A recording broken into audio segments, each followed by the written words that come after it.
እምቢ ብሎት ከአቅሙ በላይ ሆኖ ኃጢአት ቢሰራ እንኳን ኃጢአቱን እየሰራው የሚጸጸት መሆን አለበት። ቢያንስ ነው ከሞት ወዳለፈው ሕይወት መሻገር ከመቃብር በኋላ ወዳለው ረቂቅ ወደ ሆነው ሕይወት መሻገር እኛ ከምናውቀው ዳይሜንሽን ውጪ ወደ ሆነው ዳይሜንሽን በዚህ ሥጋ ከምንረዳው በላይ ወደ ሆነው ረቂቅ ሕይወት ወደዛ መሻገር ነው።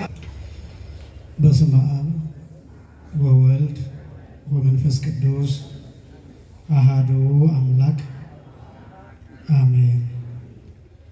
ስብሐት ለእግዚአብሔር ኪያነ ዘፈጠረ ከመ ናምልኮ እንሰግድለት ዘንድ እናመልከው ዘንድ እንገዛለት ዘንድ እናመሰግነው ዘንድ የፈጠረን አምላካችን እግዚአብሔር የባህሪ ምስጋና ለእርሱ ይሁን። ስብሐት ለማርያም እምአምላክ እግዝእትነ ወመድኃኒትነ መድኃኒታችን መመኪያችን ለምትሆን ለእናታችን ለንጽሕት ቅድስት ድንግል ማርያምም የጸጋ ምስጋና ለእርሷ ይሁን። ስብሐት ለመስቀለ ክርስቶስ ዕፀ መድኃኒት ኃይልነ ወፀወንነ ኃይላችን አምባችን መጠጊያችን ጋሻችን ለሚሆን በቀራንዮ ለተተከለ መድኃኒት ለሚባል ለክርስቶስ መስቀልም የጸጋ ምስጋና ለእርሱ ይሁን።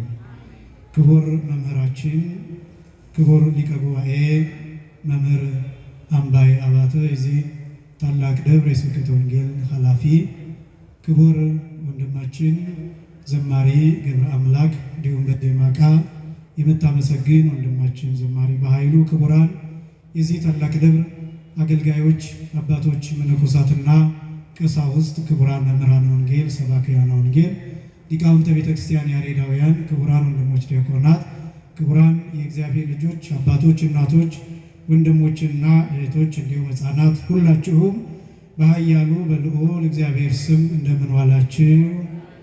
እንደምን አመሻችሁ? አምላካችን እግዚአብሔር በዚህ ዕለት በዚህ ሰዓት በዚህ ቅዱስ ቦታ ተገኝተን ቅዱስና ሕያው ዘላለማዊ የሆነውን ቃሉን እየሰማን እንድንባረክ ስለፈቀደልን ስሙ ለዘላለም የከበረ የተመሰገነ ይሁን። የሊቃውንት አምላክ የምስጢር ባለቤት የቅዱሳን ፈጣሪ የአባቶቻችን አምላክ እግዚአብሔር በመካከላችን ተገኝቶ ምስጢርንና ጥበብን እንዲገልጥልን የእርሱ ቅዱስ ፈቃድ ይሆንልን። ክርስቶስ ተንሥአ እሙታን አሰሮ ለሰይጣን ሰላም ኮነ። በትንሣኤው ያነሳን አምላካችን እግዚአብሔር ስሙ ለዘላለም የከበረና የተመሰገነ ይሁን። ለተወሰኑ ደቂቃዎች የምንማርበት የትምህርት ርዕስ ትንሣኤ በሚል ርዕስ ይሆናል። አሁን ያለንበት ወቅት ዘመነ ትንሣኤ ስለሆነ ምንም እንኳን ስለ ትንሣኤ ያልሰማንበት ጊዜ የሌለ ቢሆንም ይልቁንም ደግሞ ከጌታችን ከመድኃኒታችን ከኢየሱስ ክርስቶስ የትንሣኤ በዓል ጀምሮ በተደጋጋሚ ስለዚህ ሐሳብ እየተማርን እየሰማን እያነበብን እየዘመርን የቆየን ቢሆንም ነገር ግን ማወቅ የሚገባን አንዳንድ ነገር ስለሚኖር በተደጋጋሚ ብንሰማው እግዚአብሔር የሚገልጥልን አዳዲስ ነገር ይኖራልና ስለዚህ በዚሁ ትንሣኤ በሚል ርዕስ ቆይታ እናደርጋለን። ይሄ አሁን ያለንበት ወቅት በዓለ ሃምሳ ይባላል። በአጠቃላይ ከጌታችን ከመድኃኒታችን ከኢየሱስ ክርስቶስ ትንሣኤ ጀምሮ እስከ በዓለ ጰራቅሊጦስ ድረስ ያለው ጊዜ 50 ቀናት ናቸው። በዚህ ምክንያት በዓለ ሃምሳ የ50 ቀን በዓል ተብሎ ይታወቃል። በሁለት ይከፈላል። ይሄ 50 ቀን በዓል በሁለት ይከፈላል። አንዱ እስከ ዕርገት 40 ቀን ማለት ነው። ሁለተኛው ደግሞ እስከ ጰራቅሊጦስ 10 ቀን ማለት ነው። አንድ ላይ 50 ቀናት ናቸው። 40 ቀን የብቻ 10 ቀን የብቻ ሲከበሩ የምድር የገነትና የሰማይ በዓላት ተብለው ይታወቃሉ። አጠቃላይ 50 ቀናት አንደኛ የምድር፣ ሁለተኛ የገነት፣ ሶስተኛ ደግሞ የሰማይ በዓላት ተብለው ይታወቃሉ። የምድር ተብሎ የሚታወቀው 40 ቀናት ጌታችን መድኃኒታችን ኢየሱስ ክርስቶስ ለሐዋርያት የመንግሥተ ሰማያትን ምስጢር፣ የቤተ ክርስቲያንን ምስጢር፣ የቤተ ክርስቲያንን ስርዓት፣ የቤተ ክርስቲያንን ቃል እያስተማረ የቆየበት ነው 40 ቀን። መጽሐፈ ኪዳንን እያስተማረ የቆየበት ነው 40 ቀን። ሐዋርያው ቅዱስ ሉቃስ በሐዋርያት ሥራ ምዕራፍ 1 ከቁጥር 3 ጀምሮ እንደመዘገበልን ወነበረ ምስሌሆሙ 40 መዋዕለ እንዘ ይነግሮሙ ምስጢረ መንግሥተ ሰማያት። ከእነሱ ጋር የመንግሥተ ሰማያትን ምስጢር የጌትነቱን ነገር የቤተ ክርስቲያንን ነገር እየነገራቸው 40 ቀናት ቆይቷል ብሎ ቅዱስ ሉቃስ እንደገለጠው እነዚህ 40 ቀናት የመንግሥተ ሰማያት ምስጢር የቤተ ክርስቲያን ምስጢር ለሐዋርያት እየተነገረ የቆየበት ነው። 40 ቀን የምድር የሚባለው ለዚህ ነው። የገነት ደግሞ የሚባለው በ40 ቀናት ገነት 15 አይጉራት አሏት ይላሉ አባቶቻችን። በእነዚህ በ15ቱ አይጉራት ለነፍሳት እንዲሁ የመንግሥተ ሰማያትን ምስጢር ሊረዱት ይገባልና በዓለመ ነፍስ ላሉ ሲያስተምራቸው ስለቆየ በዚህ ምክንያት የገነት በዓል ተብሎ ይታወቃል። የሰማይ ደግሞ የሚባልበት ምክንያት ከዕርገት ጀምሮ እስከ ጰራቅሊጦስ ያሉት 10 ቀናት አባቶቻችን እንደነገሩን በ10ሩ ከተማ እየዞረ ምስጢረ ሥጋዌን ያላወቁ ያልተረዱ መላእክት ነበሩና ለነሱ እንዳስተማራቸው ይነግሩናል። በዚህ ምክንያት እነዚህ 50 ቀናት የምድር በዓል፣ የገነት በዓል፣ የሰማይ በዓል ተብሎ ይከበራል። የጌታችን የመድኃኒታችን የኢየሱስ ክርስቶስ ዘመን አጠቃላይ ዘመነ ሥጋዌው በ3 ክፍሎች ተከፍሎ ይነገራል በቤተ ክርስቲያን ትምህርት። አንደኛው ቅድመ መስቀል፣ ሁለተኛው ጊዜ መስቀል፣ ሶስተኛው ድህረ መስቀል ተብሎ በእነዚህ በ3 ክፍሎች ይከፈላል። እነዚህ ነገሮች በጣም መሰረታዊያን ናቸው። ቅድመ መስቀል የሚባለው ከመስቀል በፊት ከሐሙስ ማታ ከምሽቱ 3 ሰዓት በፊት ያለው ጊዜ ቅድመ መስቀል ተብሎ ይታወቃል። ከመከራ በፊት ከመስቀል በፊት ያለው ማለት ነው። ጊዜ መስቀል የሚባለው 2 ነገሮችን ሊያሳይ ይችላል። የመጀመሪያው መስቀል ከመሸከሙ አስቀድሞ ወይም ወደ መስቀል ከመውጣቱ አስቀድሞ ያለው መከራ ሲሆን፣ ሁለተኛው ደግሞ በመስቀል የቆየባቸው ጊዜያት፣ እነዚህ ጊዜ መስቀል ተብለው ይታወቃሉ።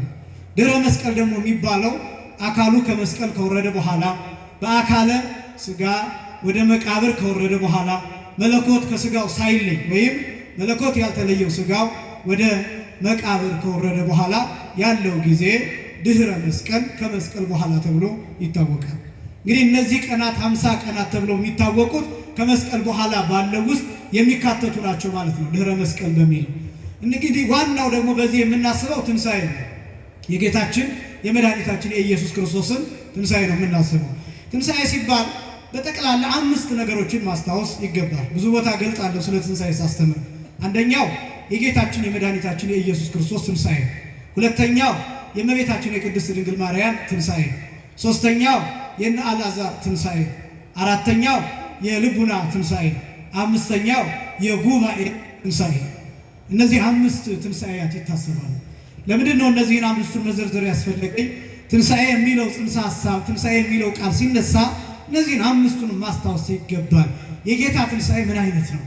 የእመቤታችን ትንሣኤ ምን አይነት ነው? የእነ አልዓዛር ትንሣኤ ምን አይነት ነው? የልቡና ትንሣኤ ምን አይነት ነው?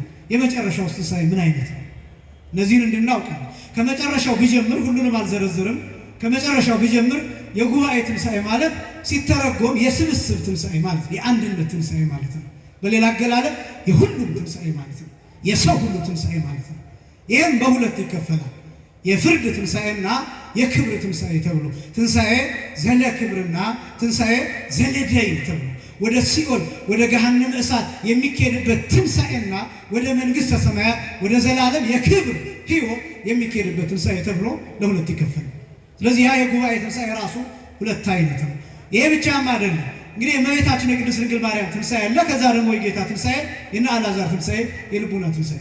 የጌታ ትንሣኤ ከሌሎቹ የሚለየው በምንድን ነው ከተባለ በራሱ ስልጣን በዋናነት የተነሳው በገዛ ስልጣኑ ነው። ወተንሳይኩ በስልጣነ ባሕቲቴ፣ በስልጣኔ በብቻዬ ስልጣን በራሴ ስልጣን በገዛ ስልጣኔ በእኔ ስልጣን ተነስቻለሁ ብሎ ጌታ እንደተናገረ አድርጎ ሊቁ እንደገለጠው ጌታችን መድኃኒታችን ኢየሱስ ክርስቶስ በስልጣኑ ተነስቷል። እመቤታችን ተነስታለች። የተነሳችው ግን በስልጣኗ አይደለም። እየሰማችሁ ነው። ያስነሳት ማን ነው? እግዚአብሔር። ክርስቶስ ግን ራሱ አምላክ ስለሆነ በስልጣኑ ተነስቷል። ለዚህ ነው በቃለ ምልልሳችን አስቀድመን በገለጥ ነው በዚህ በ40ው ቀን በምንለው ክርስቶስ ተንሥአ እሙታን ካልን በኋላ ምን እንላለን?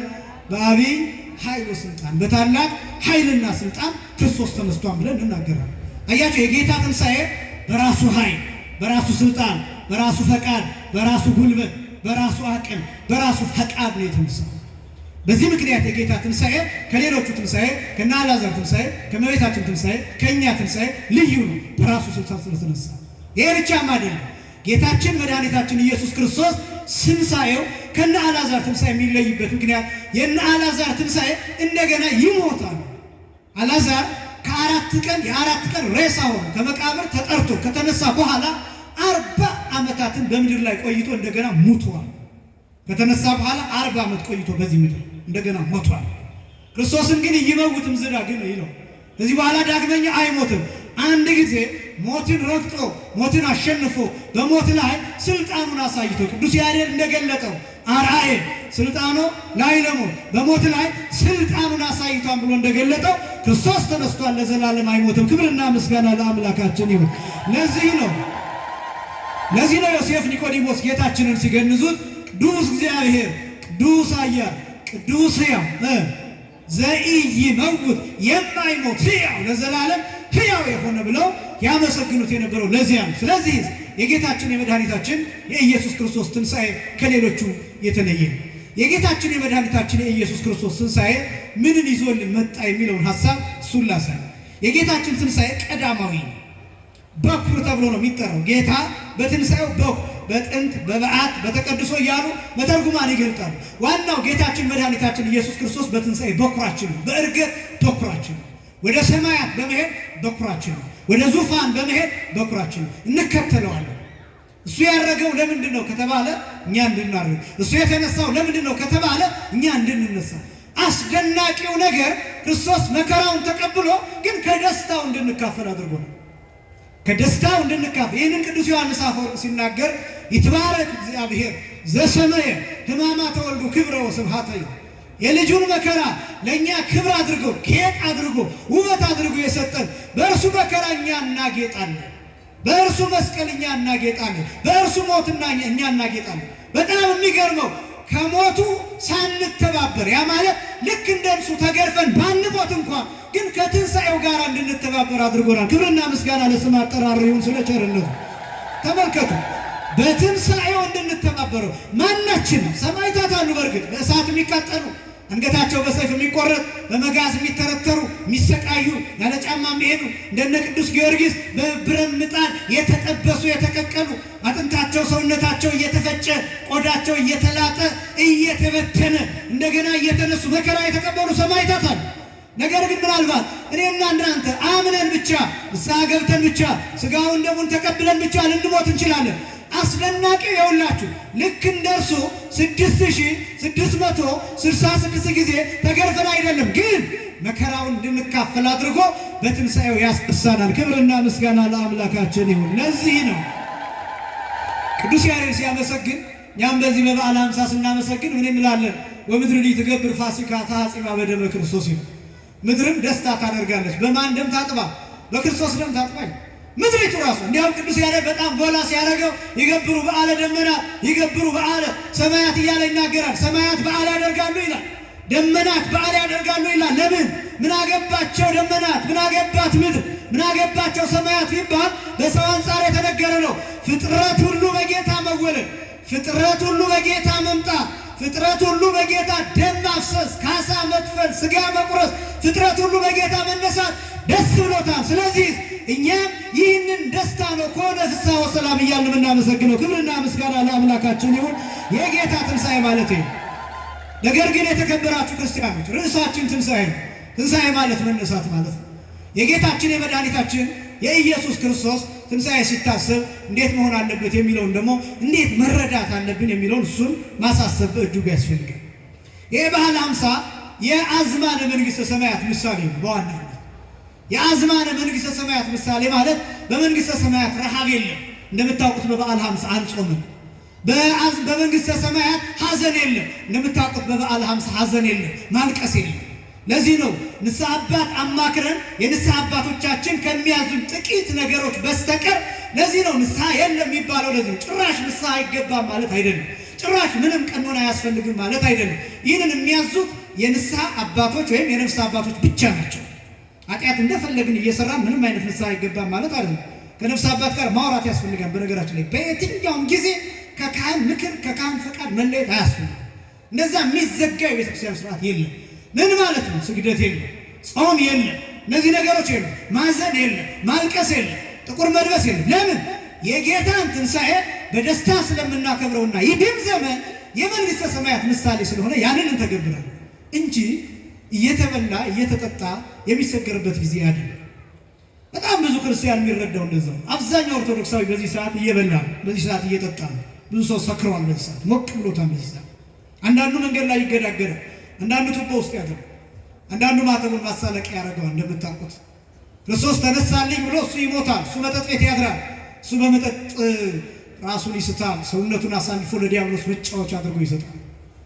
ያችሁ የትንሣኤ አማን በአማን ተንሥአ እምነ ሙታን፣ እነሆ ክርስቶስ እውነት በእውነት ከሙታን ተለይቶ ተነስቷል ብሎ የዘመረው ክርስቲያን ነው በዚህ ሰዓት ጥግብ ብሏል። ስሙን መናገር እስከማይችል ድረስ ራሱን ስቷል። ትንሣኤ እሱ አይደለም፣ በዓለ ሃምሳ እሱ አይደለም። በጣም ብዙዎቻችን የምንበላበት የምንጠጣበት ዘመን ስለሚመስለን እንዲያው ይሄ ዘመን ስለ ጌታችን ስለ መድኃኒታችን ስለ ኢየሱስ ክርስቶስ ትንሣኤ አብዝተን የምንመራበርበት ጊዜ ምንድን ነው? ትንሣኤ ምንድን ነው? የዘላለም ሕይወት ምንድን ነው? ብርሃን ምንድን ነው? ሕይወት ምንድን ነው? ከሞት በኋላ ያለው ሕይወት ምንድን ነው? እውነት ማን ነው? ክርስቶስ እንዴት ነው መከራ የተቀበለው? እንዴት ነው ካሳ የከፈለው? እንዴት ነው ሥጋ የተቆረሰው? እንዴት ነው ደም የፈሰሰው? እንዴት ነው በዚህ ምድር የኖረው? እነዚህ ነገሮች የምንገረምባቸው ናቸው። ይሄ ብቻም አይደለም። የመንግሥተ ሰማያትን ዘመን ለመኖር የምንለማመድበት ነው። ይሄ ጊዜ በመንግሥተ ሰማያት እንዴት እንደምንኖር ከመላእክት ጋር እንዴት እንደምናመሰግን ሰንበት ተብሎ ነው የሚጠራው። ይሄ ዘመን ይሄ በዓለ ሃምሳ በአንድ ላይ ረፍት ተብሎ ነው የሚጠራው። ከምን የምናርፍበት? ከኃጢአት የምናርፍበት፣ ከበደል የምናርፍበት፣ ከቂም የምናርፍበት፣ ከዝሙት የምናርፍበት፣ ወደ እግዚአብሔር የምንቀርብበት፣ ምናልባት እንዳይርበን እንኳን ጠዋት ትንሽ ነገር ቀመስ አድርገን ከዚያ መጽሐፍትን የምንመረምርበት፣ በመጠን ተመግበን በመጠን ውሃ ጠጥተን ፈሳሽ ወስደን ነገር ግን መጽሐፍትን የምናይበት፣ ከአባቶቻችን ጋር ሰፊ ጊዜ የምንወስድበት፣ የምንመካከርበት፣ የጽሙና ጊዜ የምንወስድበት በዓለ ሃምሳ ማለት ነው። በተሳሳተ መንገድ ተረድተናል። በጣም ብዙ ገንዘብ ያልቃል። በጣም ብዙ ቤተሰብ ይበደላል። በጣም ብዙ ትዳር ይበተናል። በጣም ብዙ ልጆች ያዝናሉ። በዚህ ሰሞን ቤተክርስቲያን እሱን ነው ያዘዘችው። በጣም ብዙ ሰው በዓለ ሃምሳ ሲመጣ ይጠይቅ የነበረው እንደምታውቁት መቼ ነው ስንት ሰዓት ነው ዶሮ የሚታረደው የሚል ጥያቄ ነበር። አብዛኛው ይጠይቅ ነበር። አብዛኛው ይጠይቅ ነበረው ስንት ሰዓት ፍሪዳ እንደሚጥል ነው። ለምን? የገባው ቅርጫ አለ። ያ ቅርጫ ነው አይምሮ ላይ ያለው። የጌታ ሥጋ አይደለም፣ የጌታ ደም አይደለም።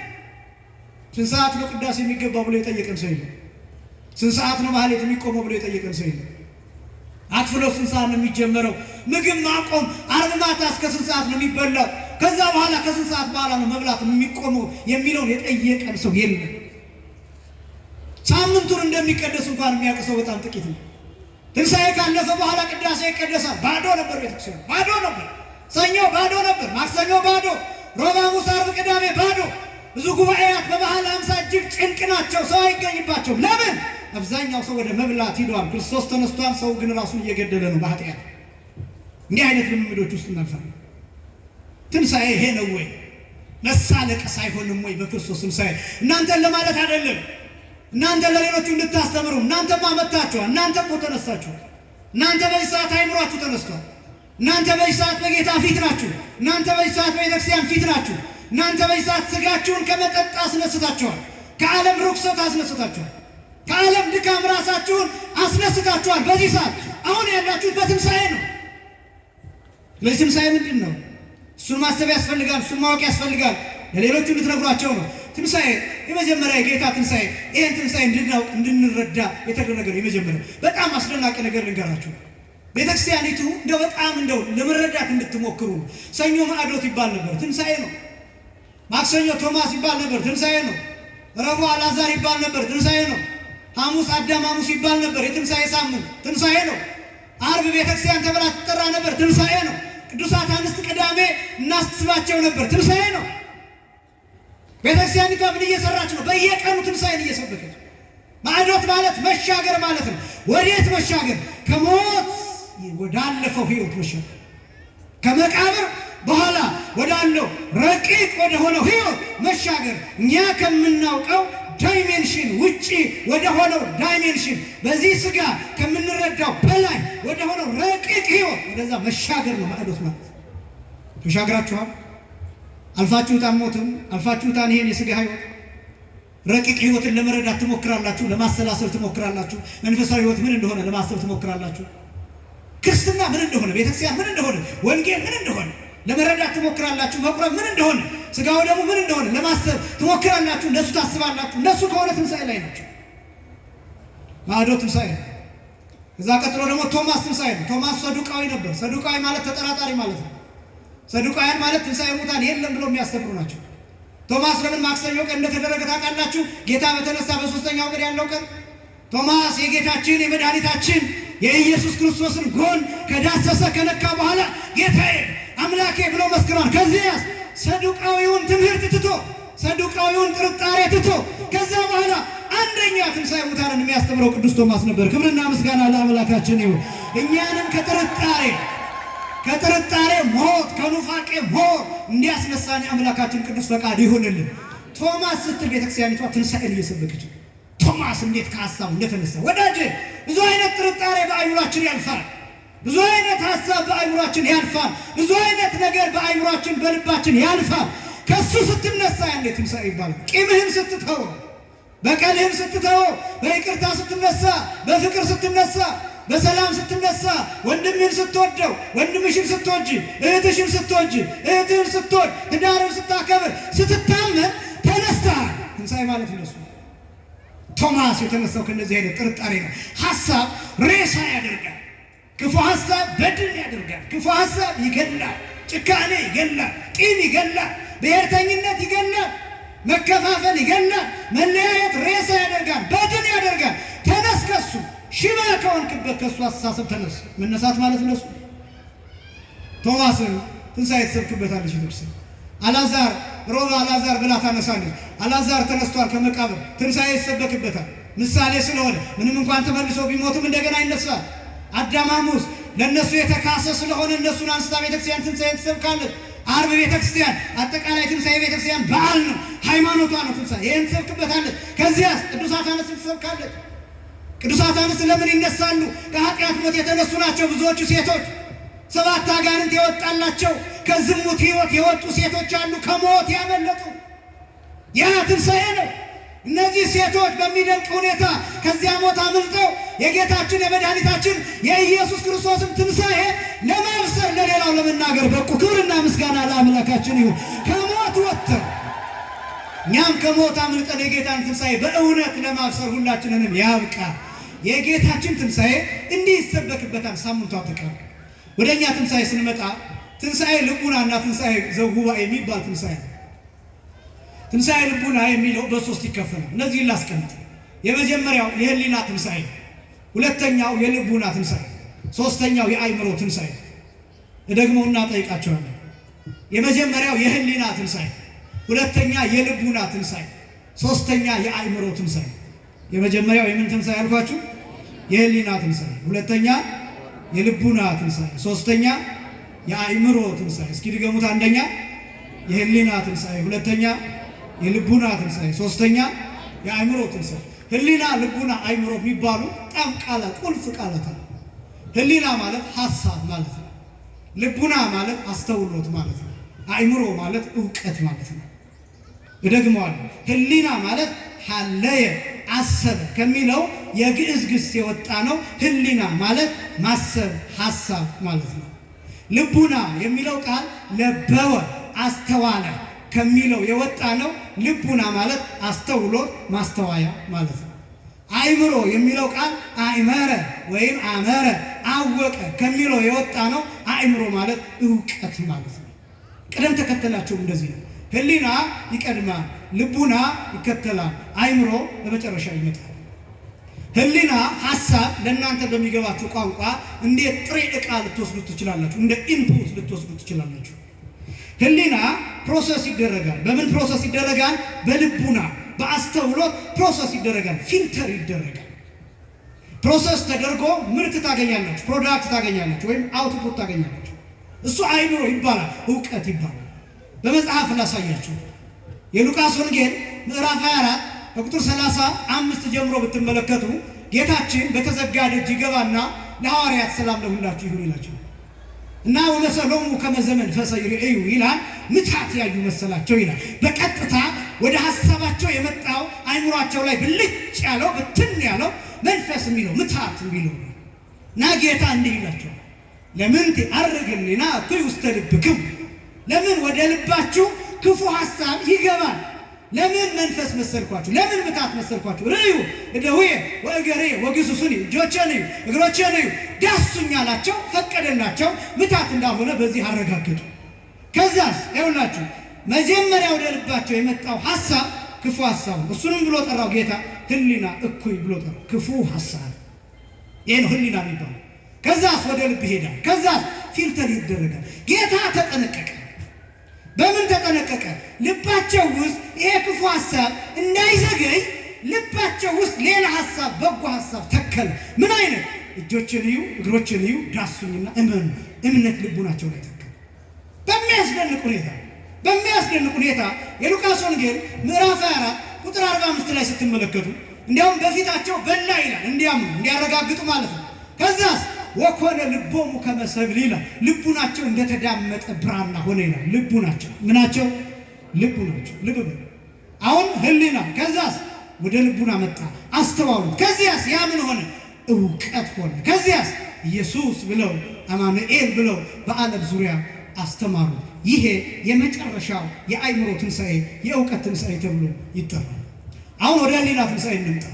የህሊና ትንሣኤ ማለት የመጀመሪያ ሐሳብ ትንሣኤ ማለት ነው። ለምሳሌ እናንተ የህሊና ትንሣኤ ተነስታችኋል። ምክንያቱም አስባችሁ ነው የመጣችሁት። ከቤታችሁ ተነስታችሁ ስትመጡ ወንጌል እንስማ ብላችሁ እንማር ብላችሁ ቤተክርስቲያን እንሂድ ብላችሁ ስትመጡ የህሊና ትንሣኤ ተነስታችኋል። በነገራችን ላይ በቤተክርስቲያን ትምህርት በተለይ ቅዳሴ ጊዜ ላይ ስታስቀድሱ አስተውላችሁ ከሆነ መቦ ዘቦ ነውረ ህሊና ይቅረብ ነው። የህሊና ነውር ያለበት ቢኖር አይቅረብ ነው። ያ ማለት የህሊና ትንሣኤ ያልተነሳ ሰው አይምጣ ነው። የህሊና ትንሣኤ ያስተሳሰብ ትንሣኤ ይሄ በልባችን የሚመጣው የመጀመሪያው ትንሣኤ ነውር ያለበት እሱን ካልጣሉ፣ ቂም ያለበት እሱን ካልተው፣ በቀል ያለበት እሱን ካልተው ልክ እንደ ጉንፋን ይከለከላል። እሱ ልክ እንደ ፈሳሽ ልክ እንደ ደም ይከለከላል። ክፉ ሐሳብ ያለበት ጭካኔ ያለበት የመግደል ሐሳብ የማሳደድ ሐሳብ ያለበት አይቅረብ ነው የሚለው። ቤተክርስቲያን አይግባ ነው የሚለው። ወደ ቅዳሴው አይምጣ ነው የሚለው። እንዲሁ ነው የሚቆም ሰው ክርስቶስን ያሳዝናል ነው የሚለው። ከቤተክርስቲያን ይሰደድ ነው። የተከበራችሁ ክርስቲያኑ የመጀመሪያው ትንሣኤ እሱ ነው። የህሊና ትንሣኤ ነውርን ማራቅ፣ ስነ ስርዓት አልባ መሆንን ማራቅ፣ በጣም ብዙ ሰዎችን የመጥላት ስሜትን ማራቅ፣ ሰዎችን ያለመቀበል ነገርን ማራቅ፣ ይቅርታ አላደርግም የሚል ሐሳብን ማራቅ። እሱን ካላደረግን ህሊናችን አልተነሳም። ይሄ ብቻም አይደለም ክርስቲያኖች፣ ንስሐ የመግባት ሐሳቡ ራሱ ከሌለን ገና የህሊና ትንሣኤ አልተነሳም። ውሳኔውን አይደለም ምላችሁ፣ ውሳኔውን መወሰን አለብን። ልክ ነው። አሁን አንዳንድ ሰው እኮ ኃጢአትን ምን እያደረገ ይመስላችኋል? ኖርማላይዝ እያደረገ ነው ኃጢአትን የሚሰራው። ምን ችግር አለው? ይሄ እኮ ኖርማል ነው እያለ ኃጢአት የሚሰራ ሰው አልገጠማችሁ?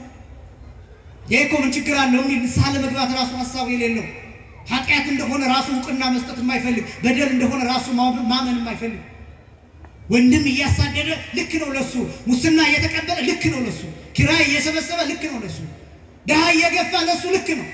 ምን ታደርገዋለህ? የእንጀራ ጉዳይ ይላል። እዚህ ይመጣል ያስቀድሳል። ኃጢአት አልሰራም፣ ምንም አይመስለውም። ከባድ ነው ይሄ። ቢያንስ ኃጢአት እንደሆነ ማወቅ እንኳን። በነገራችን ላይ ክርስቲያን ማለት እምቢ ብሎት ከአቅሙ በላይ ሆኖ ኃጢአት ቢሰራ እንኳን ኃጢአቱን እየሰራው የሚጸጸት መሆን አለበት። ቢያንስ ነው ኃጢአቱን እየሰራው የሚጸጸት ህሊናውን ሰላም የሚነሳው መሆን አለበት እኮ። መቼ ነው ንስሐ የምገባው? መቼ ነው ለአባቴ የምነግራቸው? ነፍስ አባት ጭራሽ እኮ የማይዝ ሁሉ ክርስቲያን አለ እኮ። ይሄ እስከ መቼ የሚቀጥል ይመስላችሁ? እንዲህ ከሆነ እየሞትን ነው። እንዲህ ከሆነ ህሊናችን እየሞተ ነው። እንዲህ ከሆነ ህሊናችን በድን እየሆነ ነው። ከዚያስ እየለመድነው ስንመጣ ሁለንተናችን ይሞታል። ከዚህ ሞት እግዚአብሔር ሁላችንን ይሰውረን። እነዚህ ናቸው ሙታን ተብለው የሚጠሩት። የህሊና ትንሣኤ የሚባለው ከዚህ ስናመልጥ ነው። ከዚህ መቃብር ስንወጣ ነው። ህሊናህን ፈትሸው። ህሊናህን እግዚአብሔር የሚመላለስበት ቢያንስ እንኳን ለመቁረብ ባትወስን እንኳን ገና ለመቁረብ ግን የምታስብ ሁን። እንዲያ ሲሆን ቢያንስ ክርስቶስ የሚመላለስበት ይሆናል። ያለዚያ ግን ጨለማ የሆነ መቃብር የሆነብሃል። ህሊና ይውጣሃል። ህሊና አሳልፎ ይሰጥሃል። ህሊና ያበሰብስሃል። ህሊና ያተላሃል ህሊና። ሬሳ እንደዛ ነው አቢሆን። ሬሳ መቃብር ውስጥ ከሆነ በኋላ ይተላል፣ ይሸታል፣ ይከረፋል፣ ይረሳል። ህሊናው የሚሞትበት ሰው እንደዛ ነው የሚሆነው። ይተላል፣ ይሸታል፣ ይረሳል፣ ይከረፋል፣ ማይመለስ ነው። ስለዚህ የህሊና ትንሣኤ ከመቃብር መውጣት፣ ከክፉ ነገሮች መውጣት ያስፈልጋል። የመጀመሪያ። ሁለተኛው የልቡና ትንሣኤ። የልቡና ትንሣኤ ማለት ደግሞ የማስተዋል ትንሣኤ ነው። የማስተዋል ትንሣኤ ለምሳሌ በዚህ ዘመን በሌላም ጊዜ የምንታወክባቸው ነገሮች ነው። ለምን እንደዚህ እንደሚሆን ታውቃላችሁ? አጀንዳ የመዘዝም የምንታወክበት ምክንያት ምን እንደሆነ ታውቃላችሁ? እገሌ እንዲህ ተናገረ ተብሎ ወዲያ ወዲህ እሪ የምንለው ለምን እንደሆነ ታውቃላችሁ? ማስተዋል ከእኛ ተወስዶብናል። የማስተዋል ትንሣኤ አልተነሳም። መምህራን የሚያስተምሩትን ልብ ማለት አንፈልግም። ማስታወሻ አንይዝም። ሪከርድ አድርገን አንሰማው። ቪዲዮ ቀርጸን አናየው። ዩቲዩብ ላይ ትምህርት አናይም። ቲክቶክ ላይ ትምህርት አናይም። አብዛኛው የሚያየው ዘፈን ነው። አብዛኛው የሚያየው ኮሜዲ ፊልም ነው። አብዛኛው የሚመለከተው ብዙ ሰው ኢንትረስትድ የሚሆነው ኳስ ላይ ነው። ሌሎቹ ፊልሞች ላይ ነው። ሌሎች የውጭ መረጃዎች ላይ ነው። ምናልባት ሌላ ዜና ላይ ነው።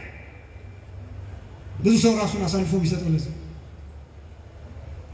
እናንተን ለማለት አይደለም። የስቅለት ይሰበካል፣ ብዙ ሰው ይመጣል። የጥምቀት ይሰበካል፣ ብዙ ሰው ይሰማል። የመስቀል ብዙ ሰው ይታደማል፣ ይሰበካል። ግን ጆሮውን ለስብከቱ መስጠት አይፈልግም ብዙ ሰው። ማስተዋል ከእኛ ተወስዶብናል። እኔ በጣም ይደንቅ ምን እንደሆነ ታውቃላችሁ? ቤተ ክርስቲያኒቱ ለዘመናት ያስተማረችውን ትምህርት አንድ ሰው መጥቶ እንዲህ አይደለም ሲል አብሮ መጠራጠር ላይ ጀምሮ ይገርምኛል። ያው ሰሞኑን ስለ ቤዛነት የሚጠየቁ ጥያቄዎች ነበሩ። እሱን መልስ ለመስጠት አይደለም፣ ግን በጣም የደነቀ ምን እንደሆነ ታውቃላችሁ? እኔ የገረመኝ ልንገራችሁ።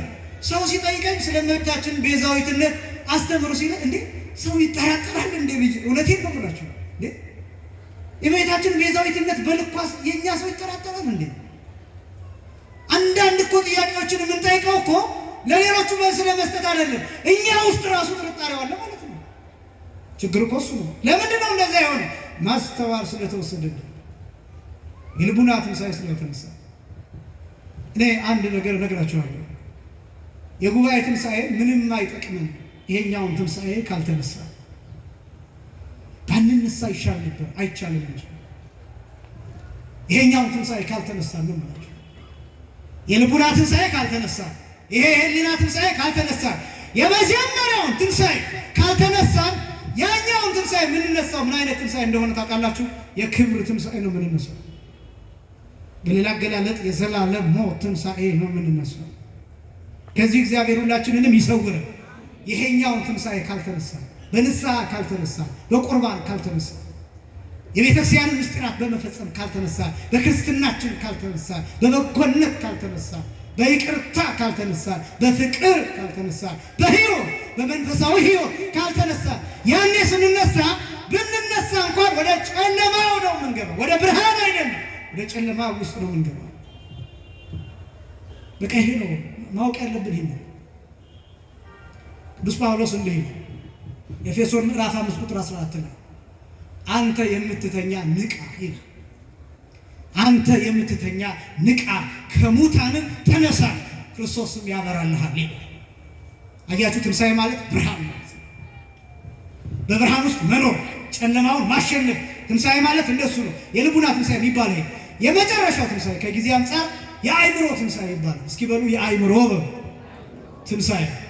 የመጨረሻው ትንሣኤ የእውቀት ትንሣኤ፣ የመረዳት ትንሣኤ፣ የመገንዘብ ትንሣኤ ነው። የመጨረሻው ይሄ መጨረሻው። በነገራችን ላይ ትንሣኤ የማህበረሰብ ትንሣኤ፣ የግለሰብ ትንሣኤ ተብሎ ሊከፈል ይችላል። በብሉይ ኪዳን የማህበረሰብ ትንሣኤ የተነሱ ሰዎች አሉ። የማህበረሰብ ትንሣኤ በማህበር የተነሱ ሰዎች። ማህበረሰብ ራሱ ትንሣኤ ነው።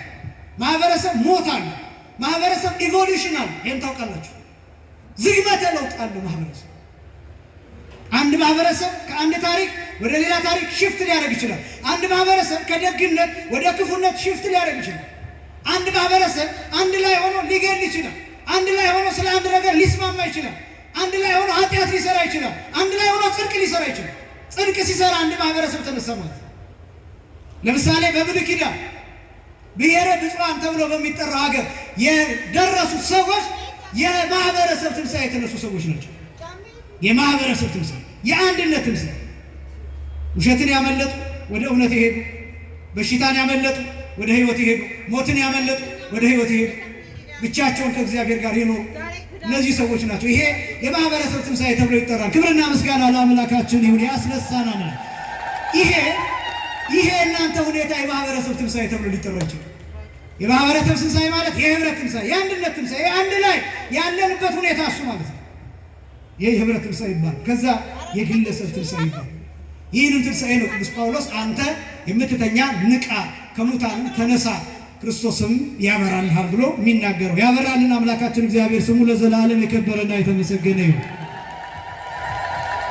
አንድ ምሳሌ ብቻ ላሳያችሁና በዚህ ልጠቅል። የአእምሮ ትንሣኤ፣ የእውቀት ትንሣኤ፣ የመረዳት ትንሣኤ፣ የመጨረሻው ትንሣኤ።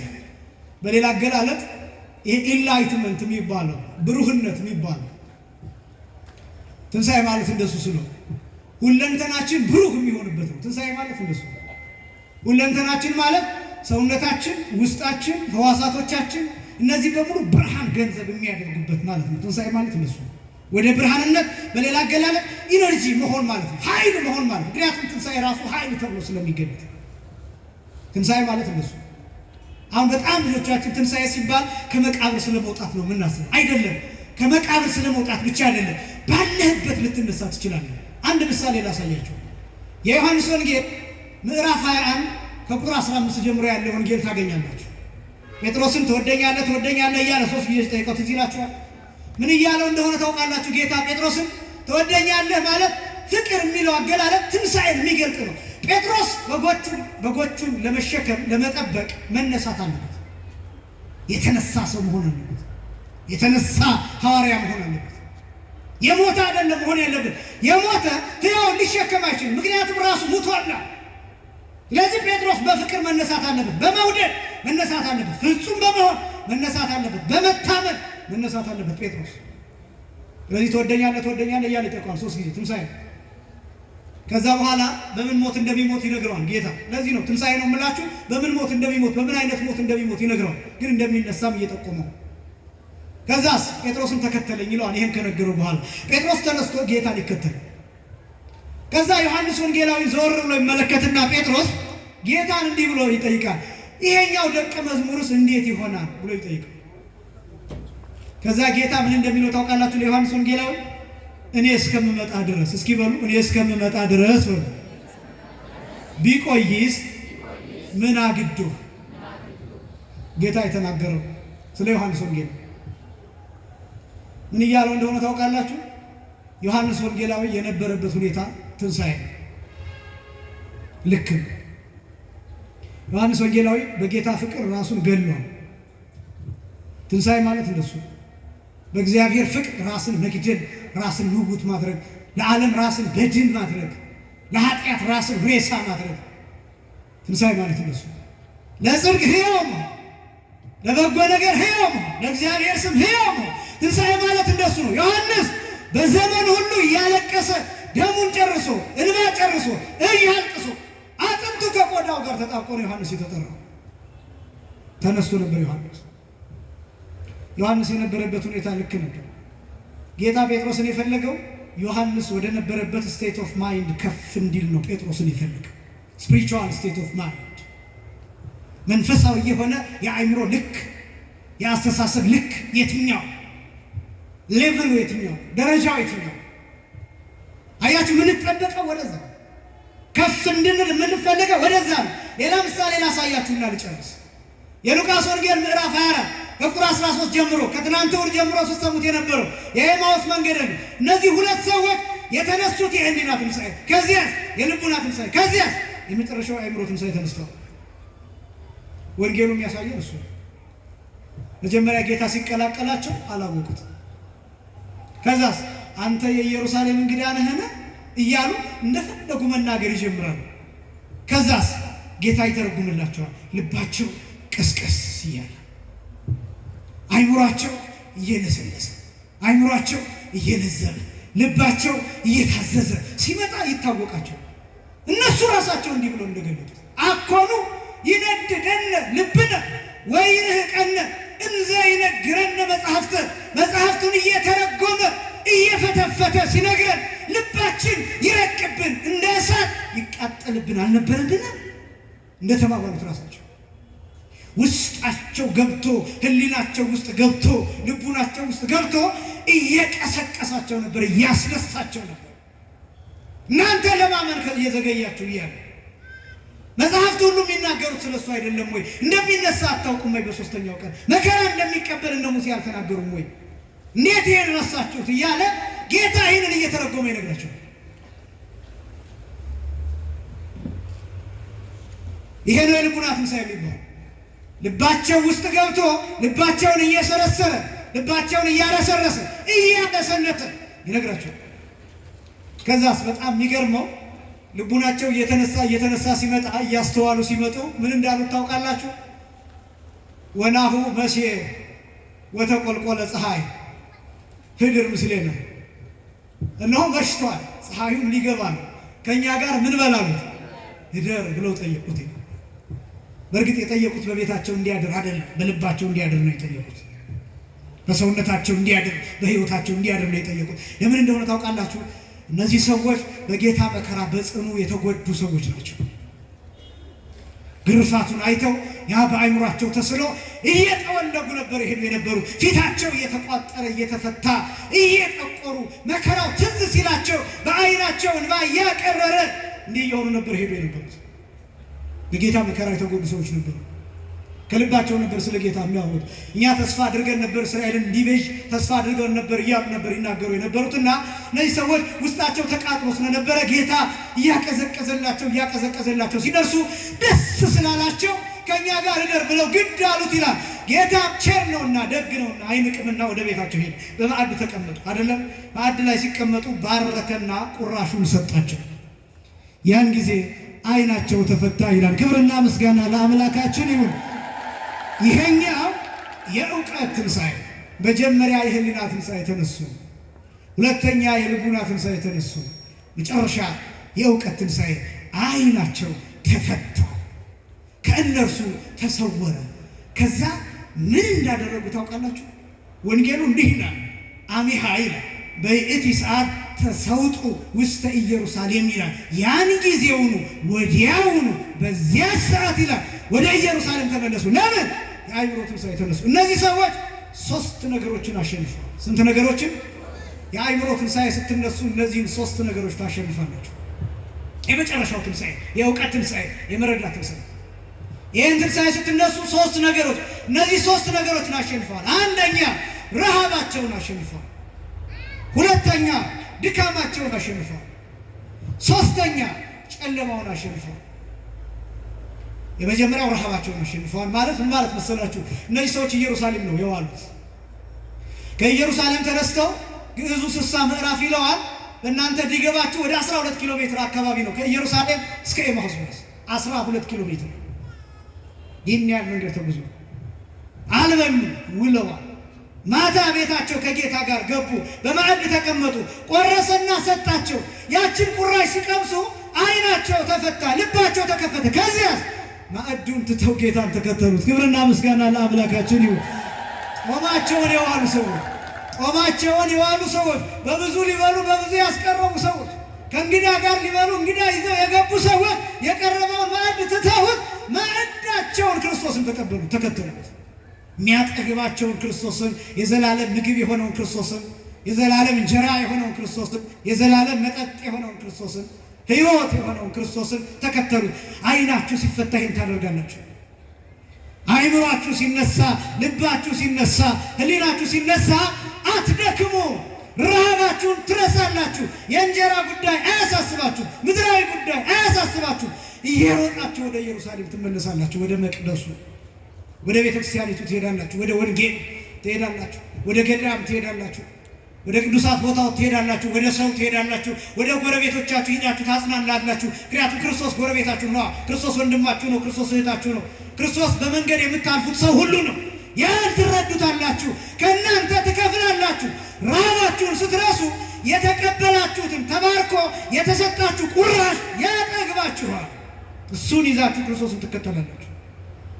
የመጀመሪያው ረሃባቸውን ረስተው፣ ሁለተኛ ድካማቸውን ረስተው። እነዚህ ሰዎች ኢየሩሳሌም ነው የዋሉት አልኳችሁ። ውለው ደግሞ ከኢየሩሳሌም ተነስተው እስከ ኤማውስ ድረስ 12 ኪሎ ሜትር ተጉዘዋል አልኳቸው።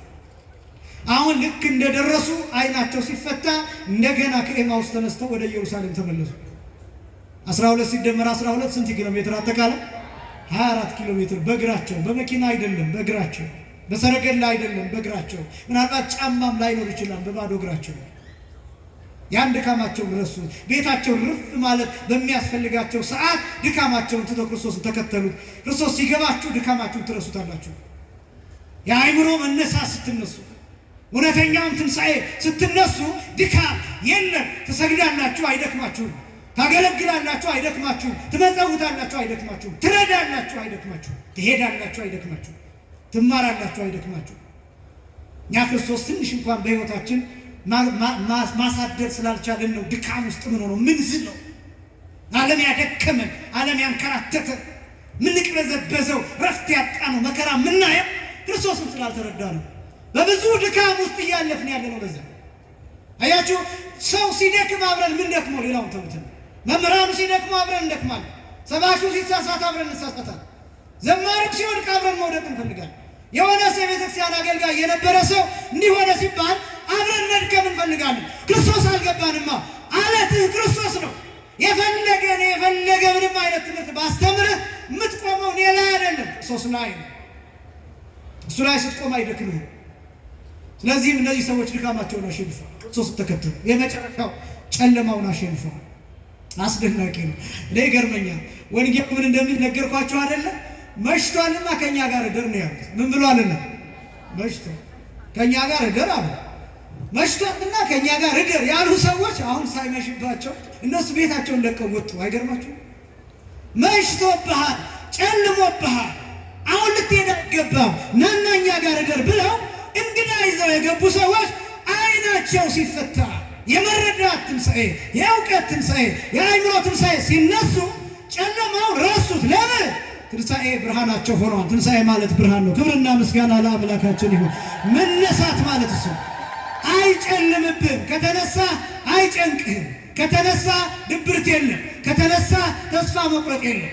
የእውቀት ትንሣኤ ከተነሳ ራስህን አታጠፋ፣ ራስህን ፎቅ ላይ አትወረውርም፣ ራስህን በገመድ ሲጥ አድርገህ አትገልም። ተነስ። የአእምሮ ትንሣኤ ተነስ። የእውቀት ትንሣኤ ተነስ። ለዚህ ነው ትንሣኤን ስንዘምረው እንዲህ የምንለው ትንሣኤ ከለእለ አመነ ብርሃነከ ፈኑ ዲቤነ። ላመንበት ለኛ ትንሣኤን ላመን ለኛ ለሁላችን ምንህን ላክልን? ብርሃንህን ላክልን። ምክንያቱም ትንሣኤ ብርሃን ነው። ክብርና ምስጋና ለአምላካችን ይሁን። አያችሁ የተከበራቸው የእግዚአብሔር ልጆች፣ ትንሣኤ ማለት አጠቃላይ ይሄ 50 ቀን መብል መጠጥ የሚሰበክበት አይደለም። ቢያንስ እንዳነሳሳት ቢያንስ ለሌሎቹ ለማያምኑ ሰዎች አይ ትንሣኤማ ማለት በቃ ከተፈሰከ በኋላ ትንሣኤ ከታየ በኋላ የክርስቶስ ትንሣኤ መሆኑ ከተረጋገጠ በኋላ መብላት ነው መጠጣት ነው ተብሎ ራሱ መታሰቡ ያሳዝናችሁ። በሰዎች አእምሮ ውስጥ ያለው ትንሣኤ ስጋ ነው። ትንሣኤ ሆድ ነው ለሌሎቹ። አይገርማችሁ? ትንሣኤ ስካር ነው። ትንሣኤ መጠጥ ነው ወይ? ትንሣኤ ሞት ነው። ትንሣኤ ዝሙት ነው ወይ?